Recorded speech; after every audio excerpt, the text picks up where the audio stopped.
Yeah, you already know, man. It's your favorite number 40. Taking y'all niggas to school with Mikey T, the movie star, and we live on Report Card Radio. Get acquainted.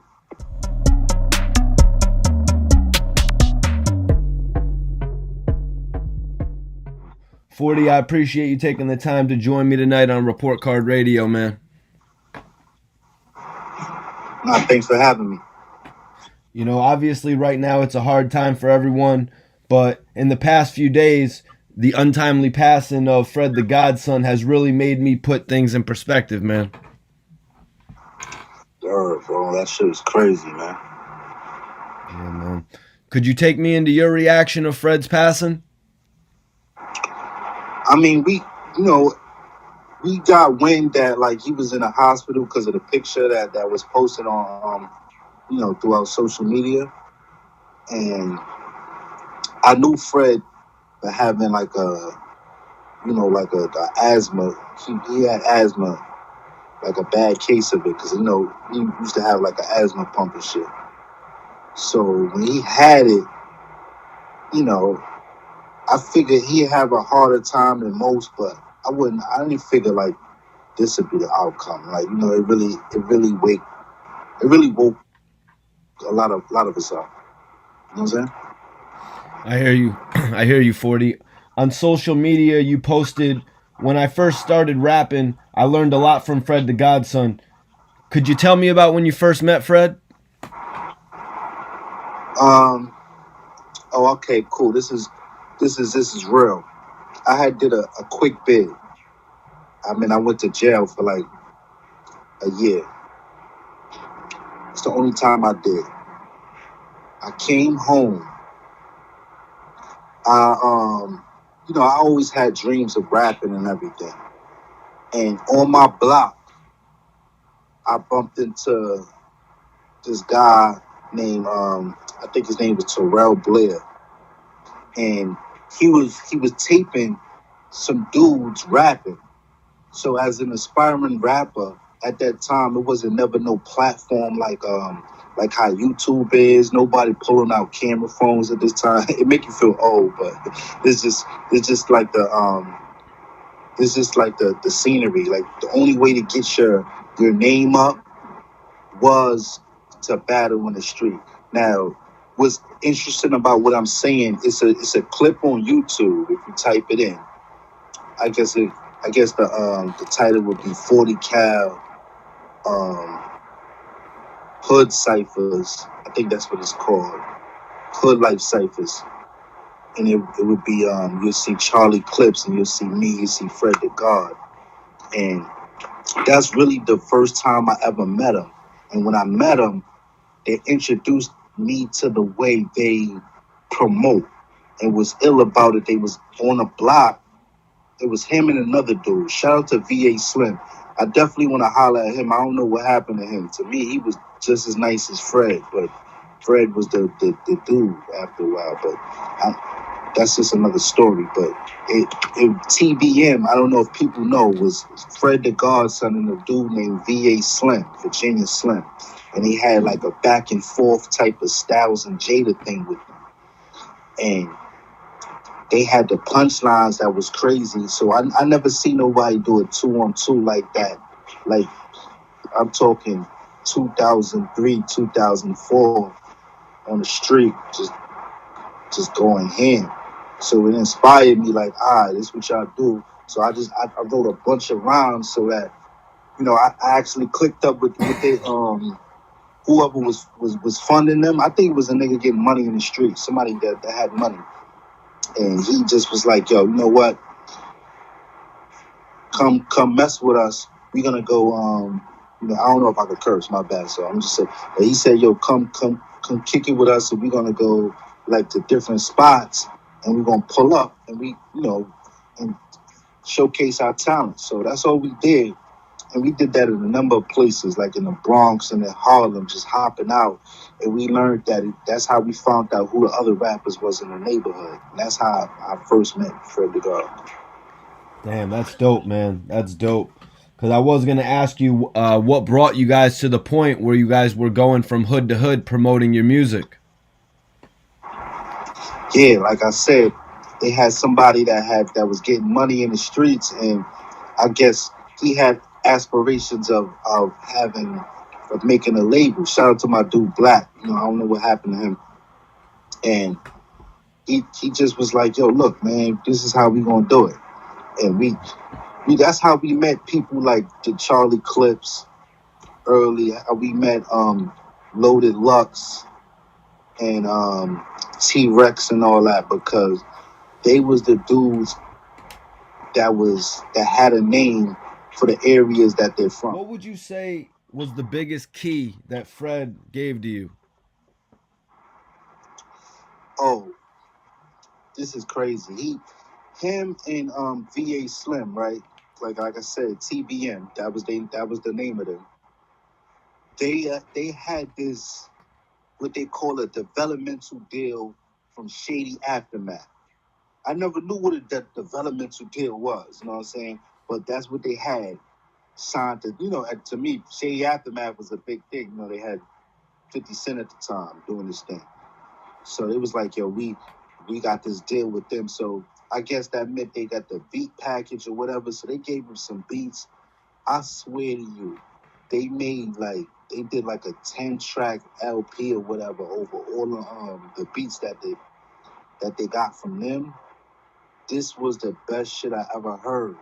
Best shit I ever heard. Like I would pay money for it now. I wish I like if I could bump in the VA Slim and he'd give me a copy. How could somebody have something this dope and not be a notable figure? And I realized then like it's more than music when you put in, you know, when you getting into rap or whatever, you know, so the dumb consumer would think, you know, I got a hit record, I'm about to blow, I'm about to get it in, but that's only 10% of this. So from a situation like that, from hearing, I'm talking about this shit was, it was way before its time. Him and VA Slim. It was like, damn, I knew like it's different than that. That's the story I got. Wow, that's crazy. So we're talking about Shady Aftermath. That's Eminem and Dr. Dre, who came together to, they signed a few acts. So what year are we talking right here? Shit, like 2003, 2004, 2000. It couldn't have been. It was either or. Can't remember pinpoint which exactly, but I'm leaning more to 2003. Okay, so this was right before you appeared on the Diplomatic Immunity too? Right, right before, That's lit, right man. before I even. Yeah, yeah. So you can say that. That's it. Yeah, if you think about it like that, yeah, it's before that. Me and here's another story. Me and Fred. So the dude, I think his name was Black. And somebody else, I can't remember his name. Right, like I said, they was running TBM like the I guess they were CEOs of that. They was responsible. They had the, you know, they had the big truck at the time. They was always picking, flooding them up.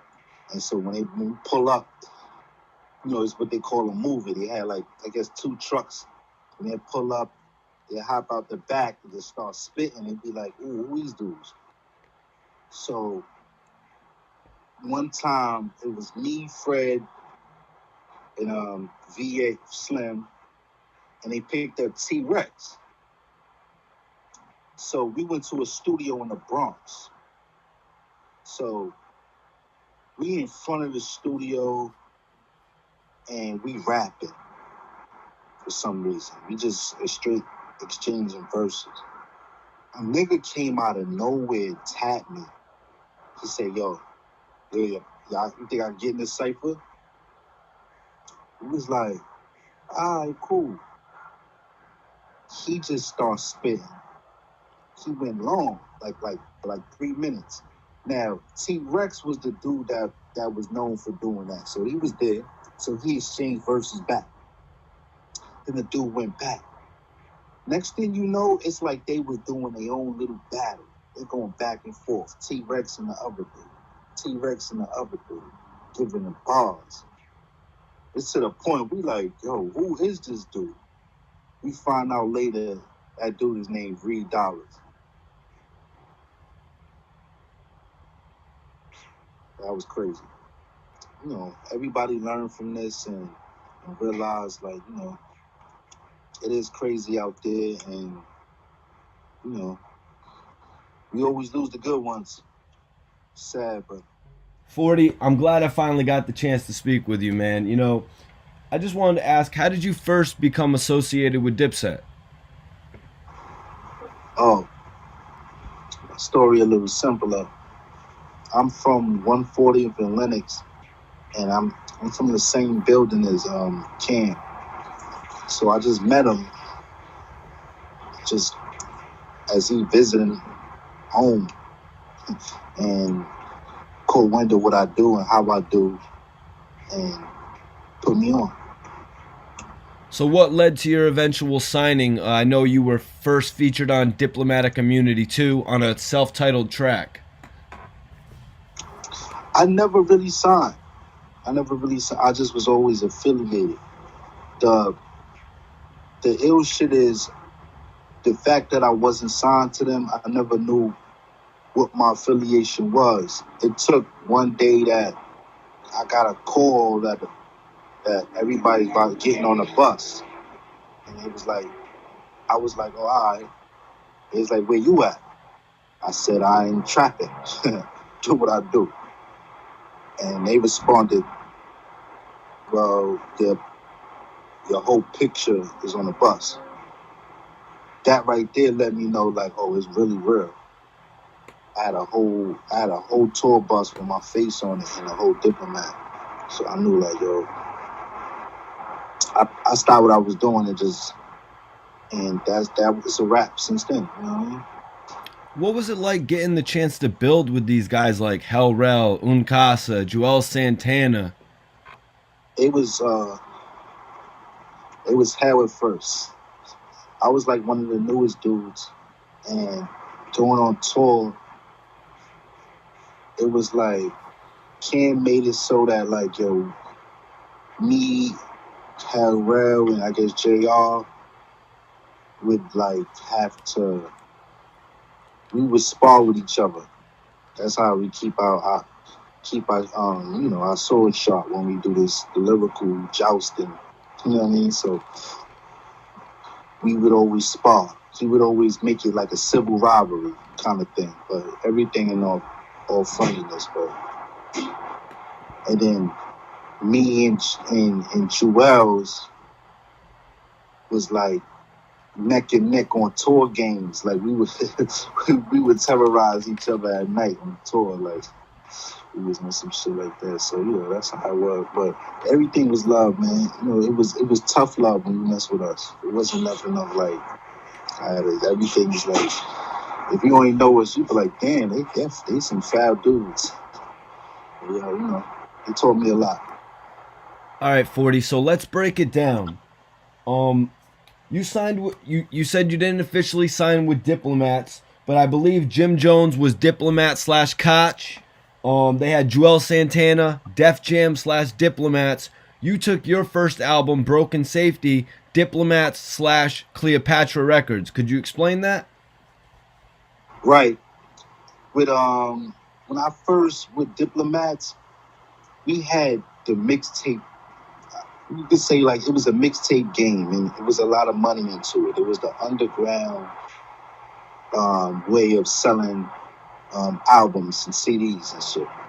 So some say we revolutionized the mix game because we had it to a point that we selling already sold product to already all across the nation. Like every mom and pop or bootleg or whoever put in an order, they're gonna get 100, 250, whatever CDs coming their way. And that to me was a big thing, because before everybody in Dipset was just selling albums, we was killing them on mixtapes. Everybody knew the mixtapes. It's like just me. I knew the power of the mixtape because before I was even on a mixtape, Cam was on one of the regular Diplomat tapes, and he shouted me out.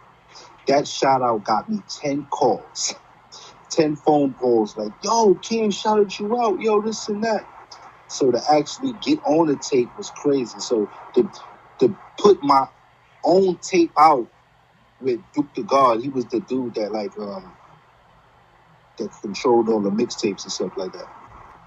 It was like, it felt like an album at that time. You don't understand. It was just like, all right, let's get the 40 cal tape out, because it's like a whole promo run. It's like, you knew when you put a mixtape out, it's gonna be on everybody. Every mix CD is gonna be on every major DJ. He's gonna take the songs he like. You know it's gonna be on the radio. You know it's gonna be on TV. It was really a big thing just to be on the mixtape. So when I first got on, I was like, yo, you know what? I'm gonna put a joint together to put out a regular mixtape, and no lie. They gave me the idea, like, you know, we can sell us in stores now. So Broken Safety was supposed to be my mixtape, and they put it in Cleopatra. We did a deal for that. You know, they gave me some racks. It felt good. That was like my first check. So, you know what I mean? So that's the first one. Broken Safety 1. That's what's up, man. That's definitely what's up. So Broken Safety 2, you actually took over to Koch Records. Could you explain to me maybe if there was any difference between these two independent labels? Yeah, first I really took it to Baby Grand first. And shout out to Chuck at Baby Grand. I really loved the way he did business, because he, as a CEO, he actually listened to the whole album front and back in front of me. That's something nobody would never ever do.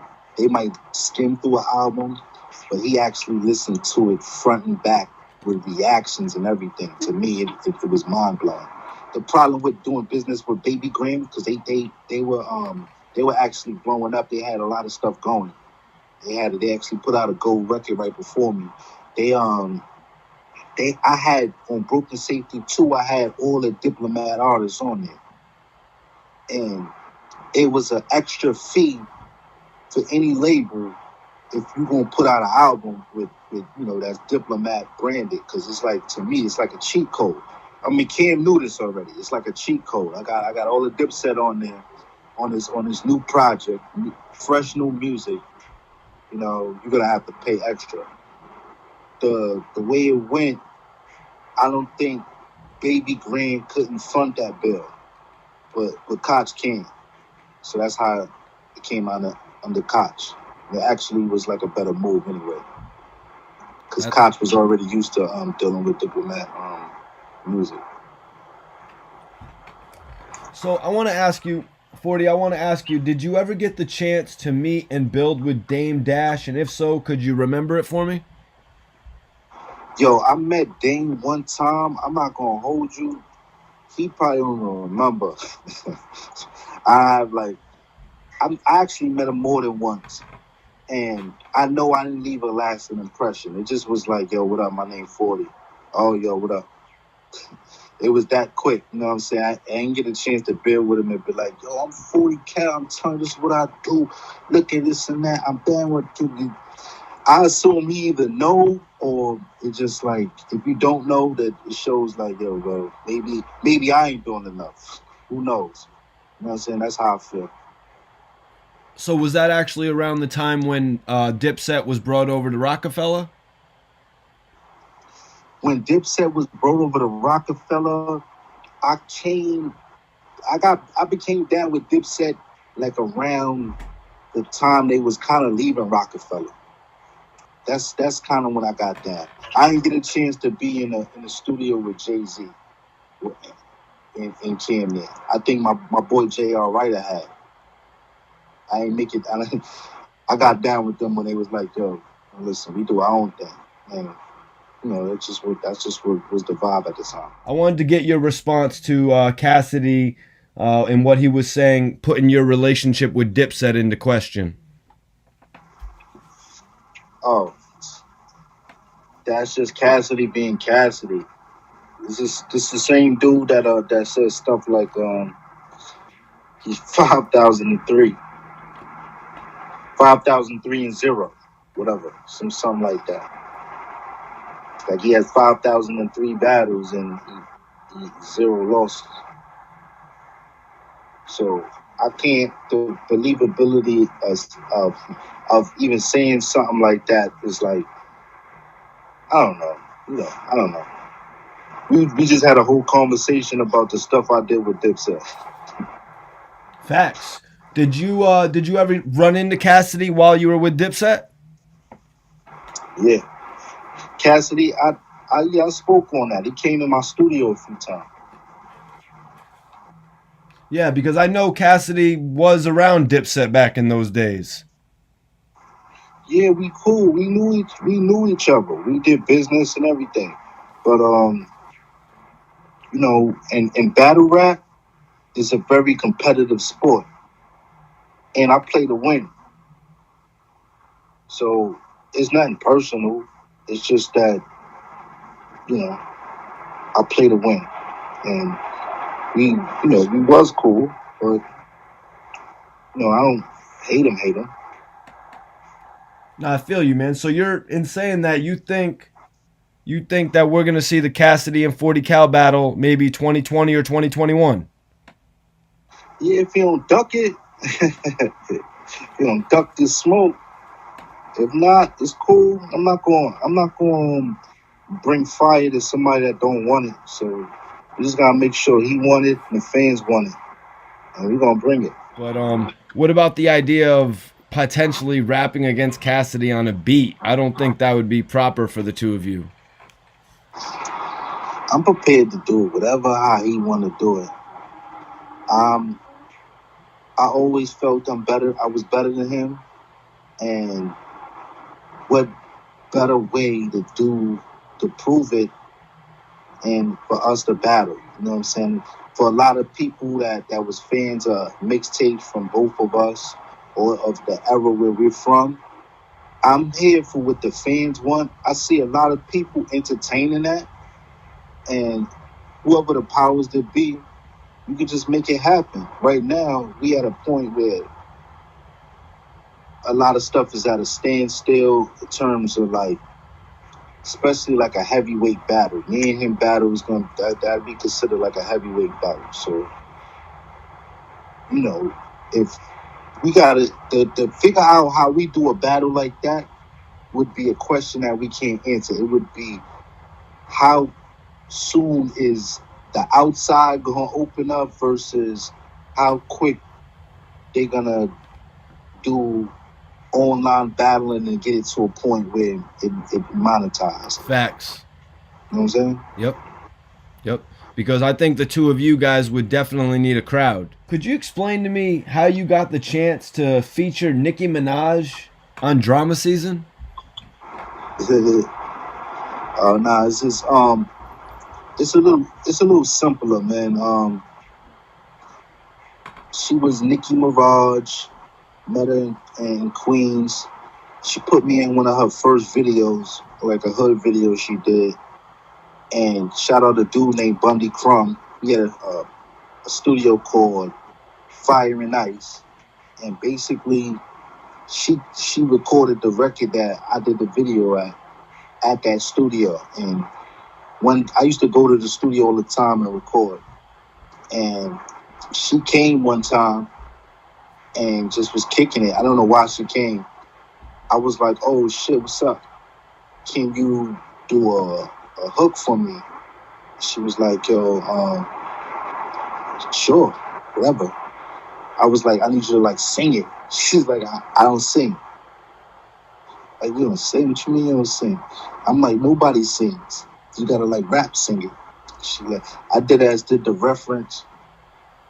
She did it after me, and the rest was history. We just kept stacking her vocals because it was like she did it like really soft. She's like trying to see it, and then we just kept stacking it, and till it was like a full sound, and that's how it came out, yo. And it came out dope. I find it really. When I tell that story, I say like I taught Nicki Minaj to sing, but I didn't really teach her to sing. But I find it ironic that after that she sings all the time. Bro. So so tell me, was she actually featured on the album? Because I don't see her name actually on the track list. That was like one of the dumbest things I ever did. On Broken Safety 2, I had a lot of features on there. Almost every other track says a feature. I wanted tracks that just didn't have a feature. Now, to be honest, at the time, she wasn't Nicki Minaj. She just was like, the hood rapper that did something for me that, you know what I'm saying? And I I feel dumb because I realize who it doesn't matter who you are. You put their name, if they on the track, you put their name on the track list. And the fact that I played it like that, to be honest, like, yo, you know what, they probably don't know her like that. I didn't put her name on the track list. But if I'm telling you it is her and that is what it is, I'm like, I got like 80 people that's gonna tell you, like, they already know the truth, especially the dude whose studio we did it under. We just never got her to really admit to it, or never, because we know nobody never really asked her. I don't really even want to even come at her with that type of energy, because I don't want her to think like this is something that haunts me and nothing like that. It's just a story of what happened in my life, whether people believe it or not. Definitely 100%, man. 100%, bro. No, it's good that you can actually get it off your chest at the moment. No, it's not even nothing like that's on my chest. It's just because you asked, I'm gonna tell you. It's definitely an in-depth story though, but it's definitely cool how you meet people that become that great in your life early on, and people got stories. And I'm quite sure it's other people that got iller stories dealing with Nicki, and shout out to her, man. She really turned out to be something really great. Right. Definitely. Salute to Nicki. 40, I appreciate you taking the time to talk to me tonight, man. If there's anything else you want to leave the people with, maybe some contact, a new project that you got coming, anything you want to leave the people with? Man, stay tuned.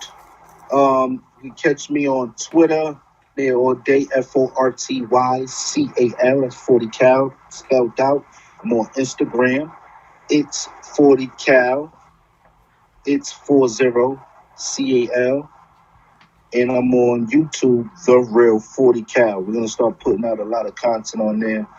And we're just getting back to whatever. Oh yeah, brokensafety.com. Brokensafety.com. I got a lot of shirts that are my sayings. I got a #1 dad cup. You see my battle, you'll love it. You want one. I'm telling you. Yo.